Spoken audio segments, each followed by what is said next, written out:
Beginning when I didn't play in front of anybody to the very end where we went to our second Final Four, second national. Asterisk, asterisk, the drama surrounding Caitlin. Clark's injury isn't just a medical setback, it's a reckoning.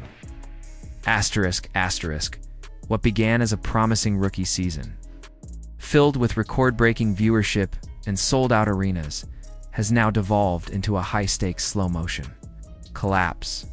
And at the center of it is a star athlete who's becoming collateral damage in a league that doesn't seem ready or willing to protect her.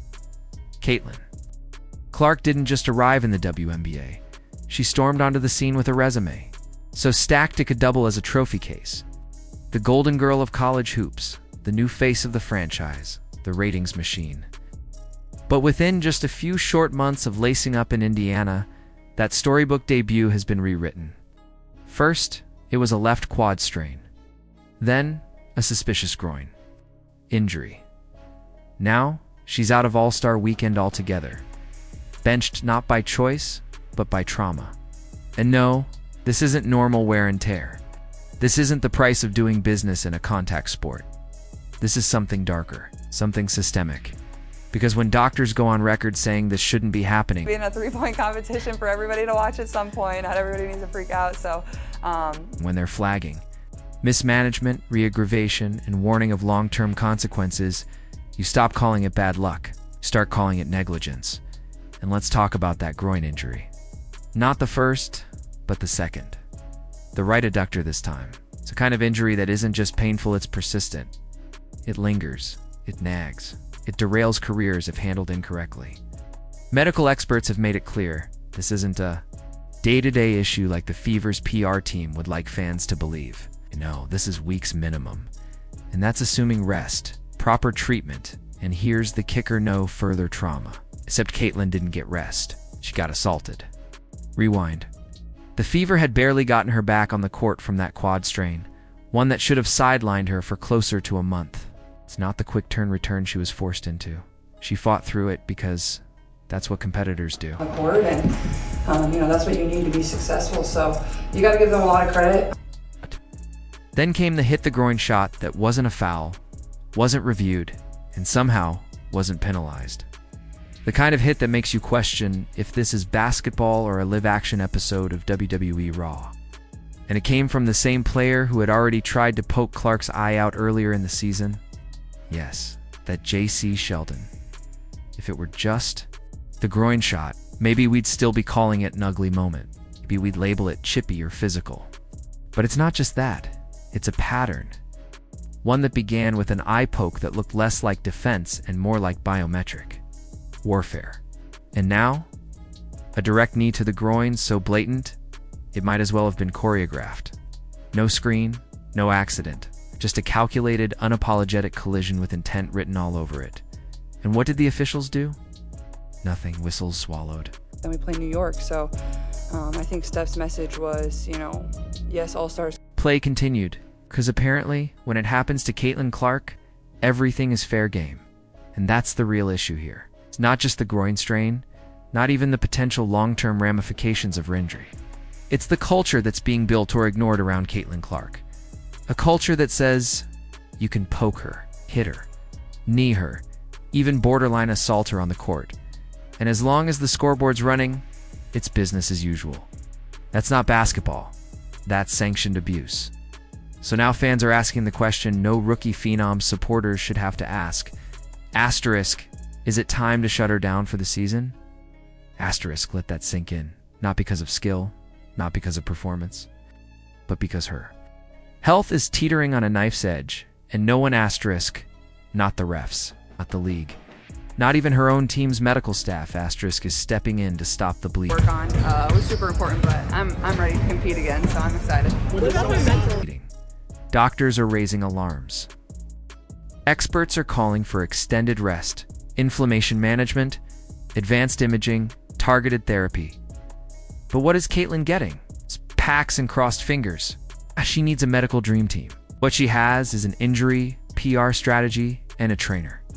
With duct tape, it shouldn't be this way. Not for the face of the WNBA. Not for a player whose mere presence has broken viewership records and revitalized the league's relevance in a way few stars ever have. Caitlin Clark is the product, the brand, the spark. She's the billboard, the box office, and the momentum all wrapped into one. And the WNBA is letting her get kicked around like a spare ball on the practice court, and it's not just the league. The silence from the officiating crews is deafening.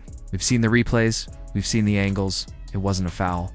Decent amount, maybe upper 20s. I guess it just depends how I feel and how the game goes. And Come on, at this point, it's almost performative. Like they're trying not to call it. Like protecting Clark would be too obvious, too biased, too controversial. As if awarding her a foul for a literal groin shot would be playing favorites.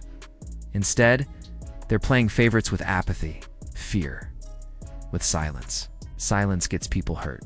So yes, it's time for Caitlin to seek her own doctors.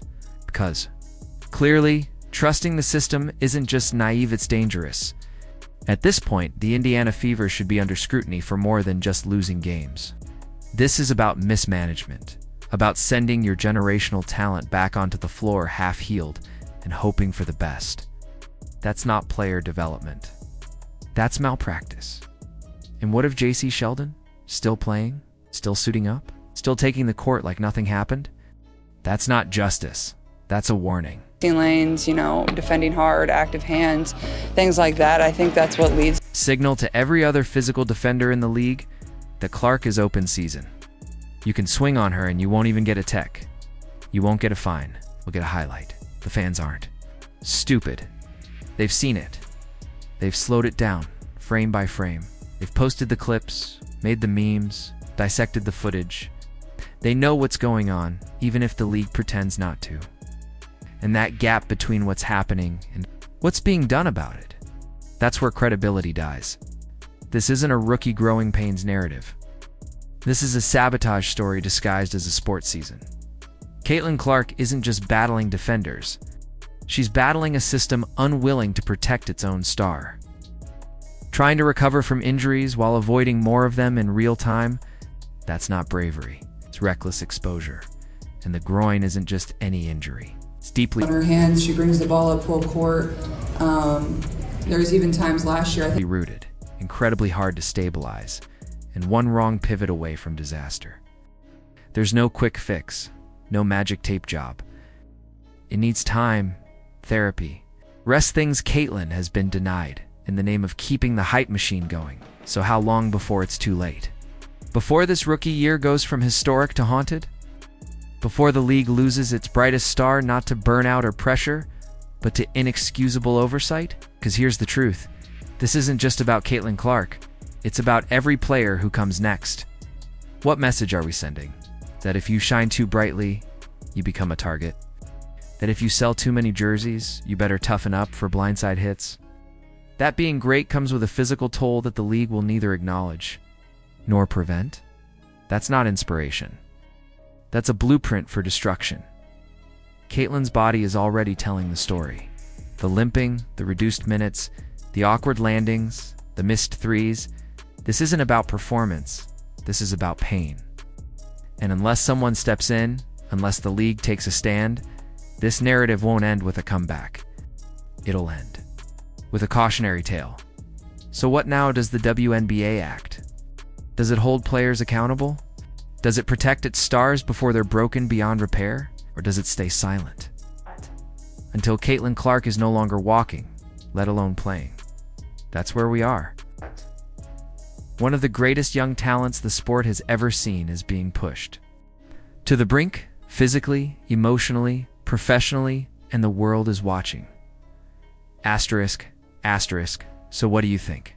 Was the hit accidental or intentional? Should JC Sheldon face suspension for her actions? Is the WNBA doing enough to protect its biggest star? Are they letting chaos rule the court? Drop your thoughts below and let's talk about it. If you want more deep dives into stories like this, don't forget to like, subscribe, and turn on notifications. This isn't the end of the story. Far from it. Asterisk, asterisk.